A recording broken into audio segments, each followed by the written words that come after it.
저는 앞에서 많은 선생님들께서 여러 가지 그런 기기라든가 어플리케이션, 디바이스에 대한 부분들을 말씀하신 것 같아가지고요. 그런 것들을 종합해서 한 8차시에 걸쳐가지고 수업을 한 실과 수업과 창체 수업을 함께 만들어 놓은 수업에 대해서 사례를 발표하도록 하겠습니다. 먼저 제가 지금 근무하고 있는 서울 상봉초등학교는요. 교육복지특별지원사업학교로 집중 지원 대상 학생이 약 20%의 비율을 차지하고 있습니다. 쉽게 말해서 교육 소외지역입니다. 따라서 소외지역에 있다 보니까 아이들이 배움이 매우 더디고요. 또한 기본생활습관 형성이 정말 선생님들의 기대에 못 미치는 경우가 왕왕 있습니다. 또한 그 가정생활도 어렵고 이런 케어가 잘 안 되다 보니까 배운 내용을 생활에서 실천할 수 있는 기회가 굉장히 적은 편입니다. 이런 아이들 제가 총 25명을 데리고 수업을 했고요. 그런 스마트 교육을 교실에서 하려고 어떤 환경을 좀 구축하려고 하다 보니까 학교에서 주는 교사용 PC 한 대, 교실용 PDP TV 한 대가 저에게 주어진 전부였고요. 사비를 털어서 아이패드 2대랑 노트북 2대를 얻었습니다. 그리고 이제 그런 미러링을 위해서 애플 TV를 구입을 했고요. 그 다음에 어떤 기기라든가 디바이스, 그러니까 기기라든가 어떤 어플리케이션을 가지고 수업을 할 경우에는 아이들 걸 썼습니다. 조사를 해보니까 한 15명의 스마트폰을 가지고 있었고요.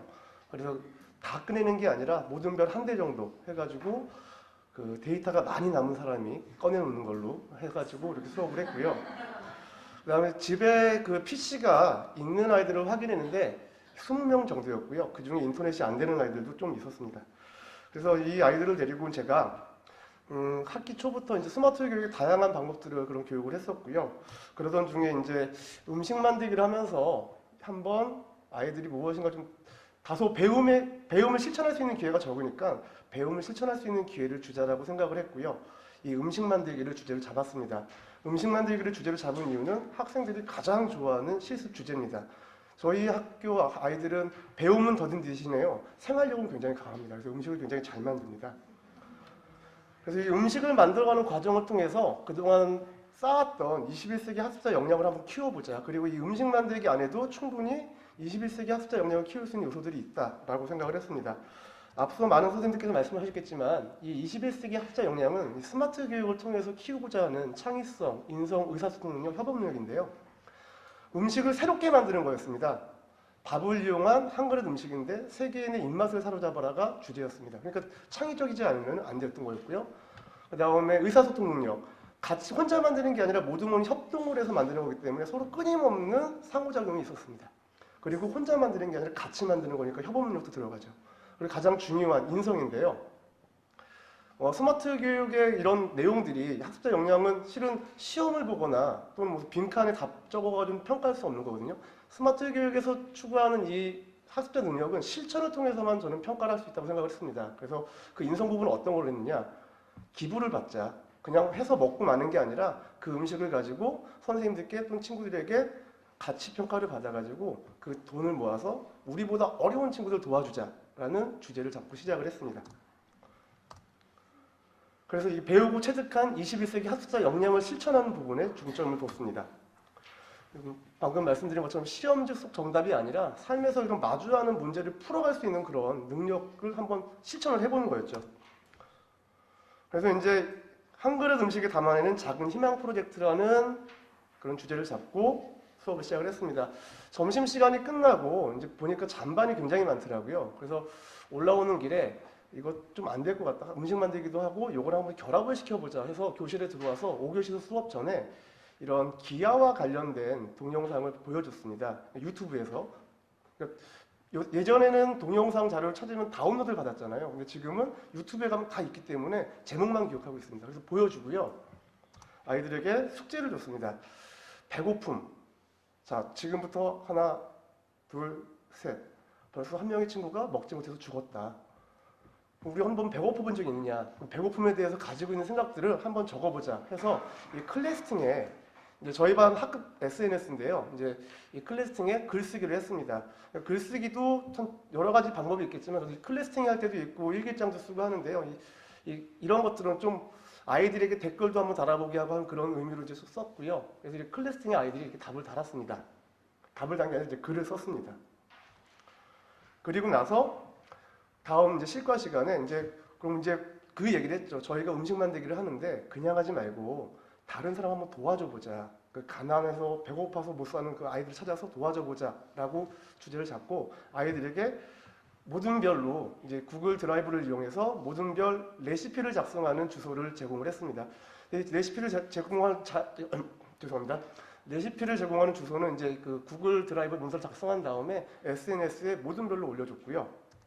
아이들이 이렇게 작성을 했습니다. 이건 학교에서 한 건 아니고요. 이제 학교 수업이 끝나고 이 아이들이 다 바빠요. 갈 데가 굉장히 많습니다. 게임방도 가야 되고요.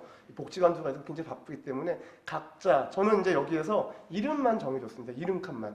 그러니까 학습지의 형식만 딱 정해주고 각자 자기가 맡은 부분을 준비하고 어떤 주제로 음식을 만들지를 계획을 세웠습니다. 그래서 이런 부분은 수업 시간 안에 다 끝내지 못하는 경우가 있잖아요. 그럴 때 이런 클라우드 서비스인 구글 드라이브 좀 활용하면 굉장히 좋을 것 같아서 말씀드렸고요.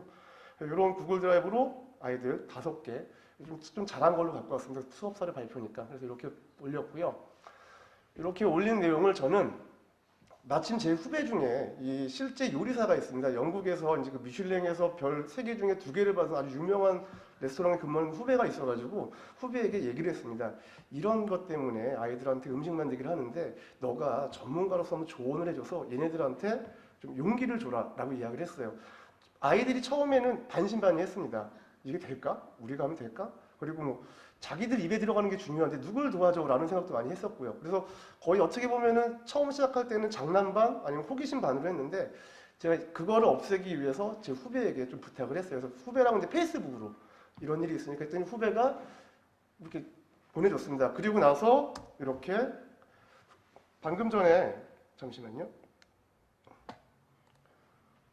여기 화면 왼쪽에 보이는 게 제 후배가 각 모든 별로 다 코멘트를 달아준 거예요. 저는 후배한테 레시피를 어떻게 보내줬냐면 아이들한테 제시했던 그 구글 드라이브 주소를 보내줬어요. 아이들이 다 작성을 했으니까 보고 좀 코멘트 좀 달아줘. 그래서 그 내용을 쭉 적었습니다. 근데 이제 이 페이스북은 저만 들어올 수 있는 거잖아요. 그래서 제가 이걸 캡처를 해가지고 저희 반, 아이고, 지금 순서가 막, 네. 아이고, 맞군요. 저희 반 이제 그 캡처해서 아이들한테 공개해 줬습니다. 이때부터 아이들이 이제 불이 붙기 시작했습니다. 와, 우리가 하는 게 되네. 와, 이게 정말 만들어질 수 있는 음식인가 보네. 하고 용기를 가져서 음식을 만들었습니다.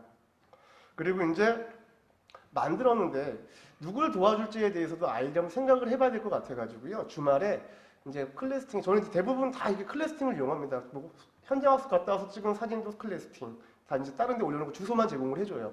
보고 누구 도와줄 거냐 한번 생각해보자 하고 월요일 날 만났습니다. 그래서 그 내용은 이제 유니세프에 들어가서 아이들 선택을 하게 했고요. 이제 아이들이 만났습니다. 그래서 이건 굳이 뭐 여러 가지 그런 투표 프로그램도 있지만 가장 좋은 건 판서잖아요. 썼습니다. 자, 손들어. 시리아 친구들 3명.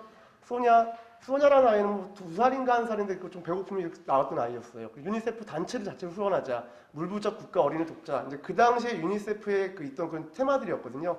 근데 아이들이 그 갓난장이 아이가 그 배고픔에 있는 그런 모습을 보니까 좀 와닿나 보더라고요. 그래서 소냐를 돕자 12명 통과하고 이제 실제로 음식을 만들었습니다. 그래서 아이들이 태어나서 처음으로 자기 입이 아니라 다른 사람이 입에 들어가기 위한 음식을 만든 겁니다.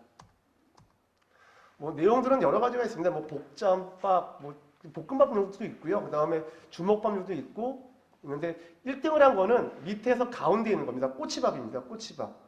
그러니까 스테이크, 뭐 그다음에 양배추에 밥 싸서 김이랑 해서 넣었어요. 그러니까 우리가 먹으려는 게 아니라 또 주제가 외국인의 입맛에 맞는 걸 만들어야 되기 때문에 아이들 좀 다양하게 퓨전 형식으로 음식을 만들었고요.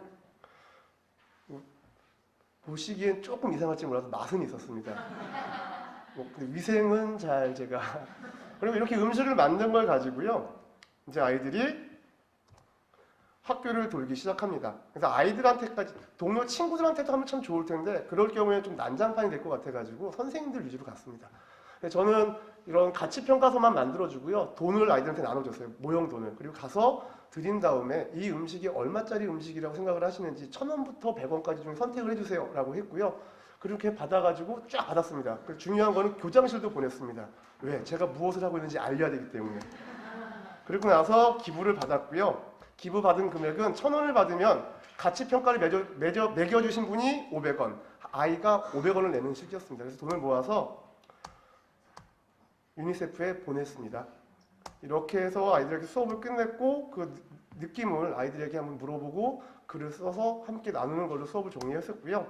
저는 이렇게 생각합니다. 스마트 교육, 선생님들께서 교실에서 하시고 계신 모든 수업이 다 스마트 교육이고요.